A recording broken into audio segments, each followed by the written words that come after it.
সাবেক প্রধানমন্ত্রী বেগম খালেদা জিয়ার মৃত্যুতে বিএনপি চেয়ারপারসনের গুলশান কার্যালয়ে এসে প্রতিদিনই শোক ও সমবেদনা জানাচ্ছেন বিভিন্ন দল ও সংগঠনের নেতারা। এরই ধারাবাহিকতায় সোমবার শোক বইয়ে স্বাক্ষরের পর তারেক রহমানের সঙ্গে সাক্ষাৎ করেন বামপন্থীদের জোট গণতান্ত্রিক যুক্তফ্রন্টের নেতারা।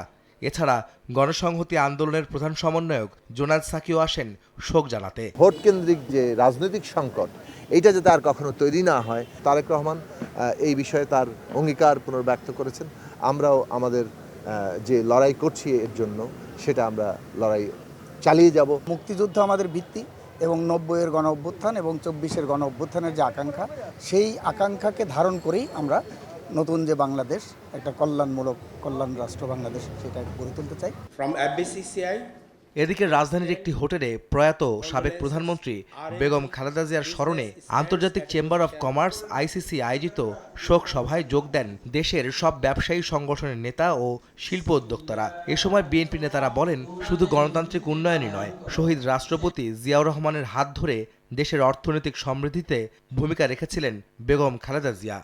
ভোগান্তি ভুলে চলে আসুন রিগালে, ওয়ারেন্টি সহ স্টাইলিশ কালেকশন নিয়ে রেডি রিগাল ফার্নিচার। সব অর্থনৈতিক সংস্কারের পেছনে বেগম খালেদা জিয়া, শুরুতে জিয়াউর রহমান সাহেব, পরবর্তী দেশনেত্রী বেগম খালেদা জিয়া। যে বাংলাদেশের মূল যে প্রতিষ্ঠানগুলো, সেগুলোকে উনি রাজনীতিকরণ করতে দেয় নাই।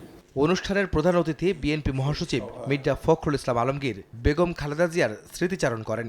এ সময় তিনি অভিযোগ করেন, দেশকে পিছিয়ে নিতে ষড়যন্ত্র চলছে। চক্রান্ত রুখে দিয়ে সুন্দর দেশ গড়তে ব্যবসায়ী সহ সবাইকে ভূমিকা রাখার আহ্বান জানান তিনি। বাংলাদেশকে আবার পিছনে টেনে নিয়ে যাওয়ার অনেক রকম চক্রান্ত আছে, সেখান থেকে আমাদেরকে উঠে দাঁড়াতে হবে। আপনারা যারা আছেন, নেতৃত্ব দিচ্ছেন অর্থনৈতিক ক্ষেত্রে, আসুন আমরা সেই বাংলাদেশকে আবার সবাই মিলে গড়ে তুলি। তবে নেত্রীর প্রতি আমাদের সত্যিকার অর্থে শ্রদ্ধা জানা হবে। শুধু গণতন্ত্র ও সার্বভৌমত্বের প্রতীক নয়, বেগম খালেদা জিয়া দেশের সমৃদ্ধশালী অর্থনীতির প্রতীক ছিলেন বলেও মন্তব্য করেন ব্যবসায়ী নেতারা। আহমেদ সালেহীন, সময় সংবাদ, ঢাকা।